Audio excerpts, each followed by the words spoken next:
Hi అండి, అందరికీ నమస్కారం. ముందుగా పింఛనుదారులకు సంబంధించి, అదేవిధంగా దివ్యాంగులు, వికలాంగులు వీళ్ళకందరికీ కూడా ఒక మంచి శుభపరిణామం. ఎందుకంటే మరికొన్ని గంటల్లోనే ఈ పింఛన్లకు సంబంధించినవి అంటే ఇస్తున్నారు కాబట్టి రాష్ట్ర వ్యాప్తంగా. ఎందుకంటే ఈసారి అంటే ఇప్పుడు దాదాపు మనం ఒక 2-3 నెలలకు చూస్తూ వస్తున్నాం.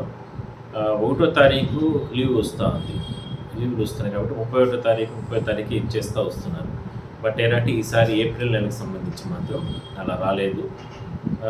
రేపు ఎల్లుండి అంటే బుధవారం గురువారం ఈ 2 రోజులు 1వ తారీఖు 2వ తారీఖు పింఛన్లు ఇస్తారు కాబట్టి అందరూ కూడా అనుకున్న ప్రకారమే మీరు మీ ప్రాంతాల్లోకి వెళ్ళి పింఛన్లు తీసుకుంటే బాగుంటుంది. అయితే ఈసారి మాత్రం ఇంకొక అదనంగా అంటే ఒక 7,650 పింఛన్ల వరకు కూడా ప్రభుత్వం యాడ్ చేయడం జరిగింది. అంటే గత నెలలో 62,76,325 పింఛన్లు అంటే రకరకాల పింఛన్లు దివ్యాంగులు కానీ వికలాంగులు కానీ లేదంటే ఇట్లా అన్ని కేటగిరీలకు సంబంధించి మామూలు పెన్షనర్లు వీళ్ళందరికీ కూడా ఇంతమందికి ఇస్తూ ఉంటే ఈసారి మాత్రం ఇంకొక 7,650 మందికి ఎక్స్ట్రాగా అంటే ఈ స్పౌస్ పెన్షన్లు అనేవి ఉంటాయి కదా, ఇట్లా వాటన్నిటి కూడా యాడ్ చేసి వాళ్ళకందరికీ కూడా పెన్షన్లు ఇవ్వబోతున్నారు. ఇందులో 4,000, 6,000, 10,000, 15,000 ఇట్లా దీనికి సంబంధించి.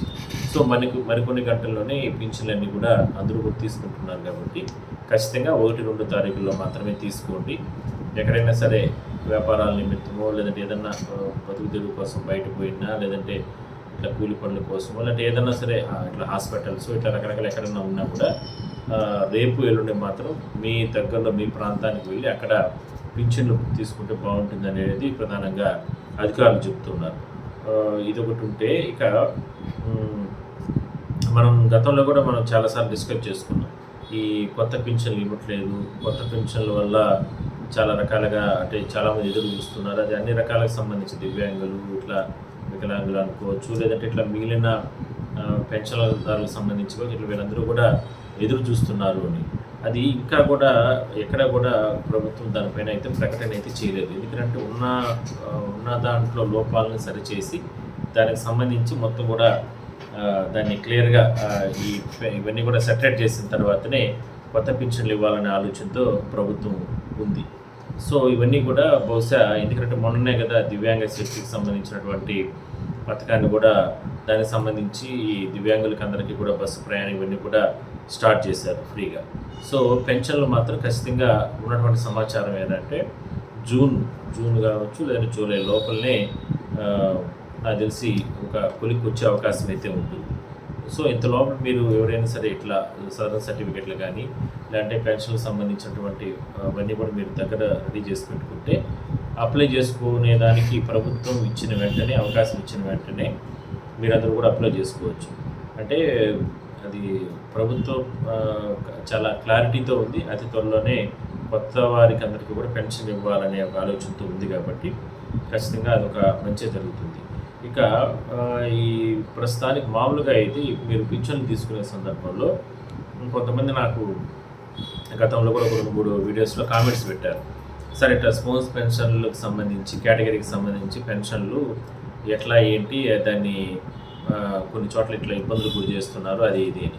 అంటే వాస్తవంగా అయితే స్పౌస్ కేటగిరీ పెన్షన్ అంటా అనగానే భర్త చనిపోయిన తర్వాత ఆటోమేటిక్గా వాళ్ళకు ఆ పింఛన్ అనేది ఎలిజిబిలిటీకి వస్తారు. అంటే ఉదాహరణ చెప్తాను అనుకోండి, అంటే ఈ నెలలో మార్చి నెలలో ఒక 4-5 రోజులకు ముందు అంటే ఈరోజు 31 ఒక 4-5 రోజులకు ముందు ఒకవేళ భర్త చనిపోయినాడు అనుకోండి, ఇప్పుడు రేపు ఏప్రిల్ 1వ తారీఖు పింఛన్ తీసుకోవాలి. మరి ఏప్రిల్ 1వ తారీఖు పింఛన్ తీసుకోవాలనుకుంటే ఆయన ఉన్నాడు కాబట్టి ఆటోమేటిక్గా సచివాలయాల క్లస్టర్లో వాళ్ళకి అక్కడ స్టాఫ్కి ఆ విషయం తెలిసిపోతుంది. అంటే పింఛన్ తీసుకోలేదు కాబట్టి ఏమైనారో వాళ్ళు ఎంక్వైరీ చేసుకుంటారు. వాళ్ళే ఇట్లా ఆయన మరణించారు ఇది అని చెప్పి వాళ్ళకి సమాచారం వస్తుండగానే వాళ్ళే కన్సల్ట్ వాళ్ళతో మాట్లాడి దాన్ని అప్లోడ్ చేస్తారు. అంటే ఆయన మరణించారో ఇట్లా ఇది అని చెప్పి మనకు సమాచారం ఇస్తారు. అంటే చనిపోయినటువంటి వారి కుటుంబ సభ్యులకి వాళ్ళకి ఒకవేళ అయినా సరే భార్య ఉండి ఇట్లా స్పౌస్ కింద వాళ్ళకి అర్హత ఉంది అని అనుకుంటే కనుక ఆటోమేటిక్గా వాళ్ళకు బదిలీ చేస్తారు. ఆ సందర్భంలో సచివాలయాల స్టాఫే కస్టడీ ఇన్ఛార్జ్ వాళ్ళే అడుగుతారు, ఇట్లా ఆయన మరణ ధృవీకరణ పత్రం ఇవన్నీ కూడా తొందరగా తీసుకొని రండమ్మా. ఆ మరణ ధృవీకరణ పత్రానికి సంబంధించి కూడా మనము అక్కడ లోకల్గా ఉన్నటువంటి సచివాలయంలోనే అప్లై చేసుకుంటే త్వరగానే ఒక 4-5 రోజుల వారం లోపల కూడా ఇచ్చేస్తారు. అవన్నీ కూడా తీసుకొని పోయి కన అప్లై ఇచ్చేస్తే ఖచ్చితంగా మళ్ళొచ్చే నెలలో అంటే ఒక 20-25 రోజులు ఆ తర్వాత నెలలోనే ఆ పింఛన్ అనేది ఆమెకి బదిలీ అవుతుంది. అది ఎప్పటి నుంచో ఉంది. బట్ అది చాలామందికి తెలియక అది అంటే భర్త చనిపోయిన తర్వాత మనం సపరేట్గా పోయి మళ్ళీ అప్లై చేసుకోవాలన్నా అని రకరకాలుగా కూడా భయపడుతూ ఉంటారు. ఆటోమేటిక్గా వాళ్ళకే సమాచారం అంటే ఇప్పుడు 31వ తారీఖు పింఛన్ తీసుకోలేదు అంటే ఎందుకు తీసుకోలేదు అనేది వాళ్ళకి ఆల్మోస్ట్ పింఛన్లు అనేది ఏ కేటగిరీలో ఉన్నా కూడా సరే 99.9 మంది తీసేసుకుంటారు ఫస్ట్ రోజే.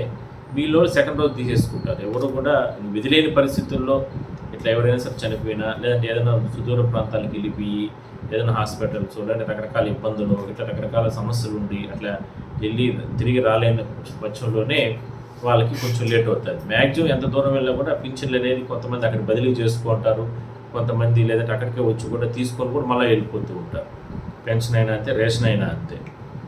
అట్లా ఉంది కాబట్టి దానికి సంబంధించి మాత్రం ఆయా కేటగిరీలో ఉన్న వాళ్ళు కొంచెం జాగ్రత్తగా దానిపైన దృష్టి పెడితే బాగుంటుంది. సో ఇంకొకటి వచ్చి ఈ ఎన్టీఆర్ భరోసాకు సంబంధించి కొత్త పెన్షన్లు కూడా మనం డిస్కస్ చేసాం. కొత్త పెన్షన్ అనేది ఇప్పుడు లేదు, జూన్ జూలైకి సంబంధించి. ఇంకా ఇంకోటి ఏంటంటే ఈ ఐవీఆర్ సిస్టమ్ ద్వారా ఫోన్లు కూడా వస్తూ ఉంటాయి. సహజంగా పింఛన్లు తీసుకున్న తర్వాత ఏదైతే అంటే వీళ్ళు అంటే వచ్చిన వాళ్ళు కరెక్ట్గా పింఛన్లు ఇస్తున్నారా ఇవ్వలేదా, లేదంటే ఒకవేళ ఇస్తే ఏదైనా సరే అక్కడ అంటే ఎందుకంటే కొన్ని చోట్ల డబ్బులు తీసుకుంటున్నారని లేదంటే ఏదో కొన్ని అంటే చేస్తూ ఉంటారు సహజంగా. అంటే ఉదాహరణకి అంటే వాళ్ళ ఊర్లోకి వెళ్ళి ఇవ్వరు, సరే మా ఊర్లోకి రండి తలా ఒక 50 రూపాయలు అంటే చేస్తాము మీకు పెట్రోల్ ఖర్చులు కొను అదో ఇదో అట్లా కొంతమంది ఆశ చూపిస్తూ ఉంటారు. వాళ్ళు చెప్తారు, వీళ్ళు కూడా తీసుకుంటూ ఉంటారు పింఛన్లు ఇచ్చేవాళ్ళు. సరే అది తప్పు, చట్ట ప్రకారం తప్పు. కాబట్టి అట్లా ఎవరైనా సరే అట్లా కొన్ని ఫిర్యాదులు అయితే అధికారులకు వెళ్ళడం జరిగింది. అందువల్లనే దానిపైన చాలా సీరియస్గా ఇన్ని కోట్ల రూపాయలు ఖర్చు పెట్టి ప్రభుత్వం పింఛన్లు ఇస్తూ ఉంటే దాంట్లో కూడా ఇట్లా చేస్తున్నారని కోపం అంటే దీంతోనే ప్రభుత్వం ఈ రకంగా ఈ ఐవీఆర్ సిస్టమ్ను కూడా ఇంప్లిమెంట్ చేయడం జరిగింది. దీనికి సంబంధించి మాత్రం పెన్షన్దారులు అంటే ఇప్పుడు దాదాపుగా చాలా సందర్భాల్లో ప్రభుత్వ అధికారులు చెప్తున్నారు, మీ పింఛన్లకు సంబంధించి మీ ఐడికి మీ ఫోన్ నెంబర్ ఎంటర్ చేసుకోండి. మీ ఫోన్ కానీ లేకపోతే ఒకవేళ మీ ఫోన్ కాకపోయినా మీ ఇంట్లో ఉన్న పిల్లల ఫోన్లో లేదా ఎంటర్ చేసుకుంటే యాడ్ చేసుకుంటే ఖచ్చితంగా ఈ విధంగా ఫోన్లు వస్తాయి. అదేవిధంగానే ఇంకేదైనా సరే సమాచారం కూడా దానికి వస్తూ ఉంటుంది. సో ఆ రకంగా కానీ చేసుకుంటే బాగుంటుంది అంటూ కూడా అధికారులు చెప్పడం జరిగింది. గతంలో ఎలా అంటే ఆ ఫోన్లు నెంబర్లు ఎవరు కూడా లేవు. దాని తర్వాత ఇప్పుడు ప్రభుత్వ అధికారులకు వచ్చిన తర్వాత వీళ్ళంతా కూడా దాని ఒక సిస్టమ్ చేసుకురావడం జరిగింది. సో అలా చేసుకుంటే మీ ఫోన్ నెంబర్ మాత్రం మస్ట్గా మీకు పింఛన్ ఇచ్చేటటువంటి అధికారి కావచ్చు లేదంటే అధికారిని కావచ్చు అక్కడికి వచ్చినప్పుడు ఖచ్చితంగా దాంట్లో ఎంటర్ చేయమని చెప్పండి. మీ ఫోన్ నెంబర్ మాత్రం పెట్టుకోండి. దానివల్ల ఏంటంటే ప్రభుత్వం నుంచి మీకు ఎప్పటికప్పుడు మెసేజ్లు వస్తూ ఉంటాయి, సమాచారం వస్తుంది, ఫోన్లు వస్తూ ఉంటాయి. ఇట్లా ఏదైనా సరే మీకు ఇబ్బందులు ఉన్నా కూడా ఆ పింఛన్లు సక్రమంగా ఇస్తున్నారా లేదా అనేది కూడా ఏదైనా సరే దాంట్లో అడుగుతారు. అడిగినప్పుడు మీకు ఏదైనా సరే సమస్యలు ఉంటే ఐవీఆర్ కాల్స్లో కూడా మీరు కంప్లైంట్ చేయొచ్చు. సో ఆ రకంగా చేస్తే కూడా చాలా బాగుంటుంది. సో దీనికి సంబంధించి మాత్రం ఇది. సో అందరికీ నెక్స్ట్ కొత్త పింఛన్లు ఇట్లా ఏదైనా సరే సమాచారం వస్తే మళ్ళీ కూడా నేను తెలిపే ప్రయత్నం చేస్తాను. సో రేపు మాత్రం అందరికీ ఆల్ ద బెస్ట్. రేపు ఏప్రిల్ నెలకు సంబంధించి రేపు ఉదయం నుంచి పింఛన్లు అనేది రాష్ట్ర వ్యాప్తంగా కొన్ని చోట్ల ముఖ్యమంత్రి గారు కూడా పాల్గొంటారు, మిగిలిన చోట్ల మంత్రులు ఎమ్మెల్యేలు వీళ్ళందరూ కూడా పాల్గొని మొత్తం కూడా పింఛన్లకు సంబంధించి అందరికీ కూడా డిస్ట్రిబ్యూషన్ అనేది జరుగుతుంది. కాబట్టి హ్యాపీగా పింఛన్లు తీసుకోండి. రేపు ఎల్లుండి అంటే April 1, April 2 ఈ 2 రోజులు మాత్రం పింఛన్లు అన్ని చోట్ల ఇస్తారు. మీరు హ్యాపీగా తీసుకొని తర్వాత మిగిలిన విషయాలు మనం డిస్కస్ చేద్దాం.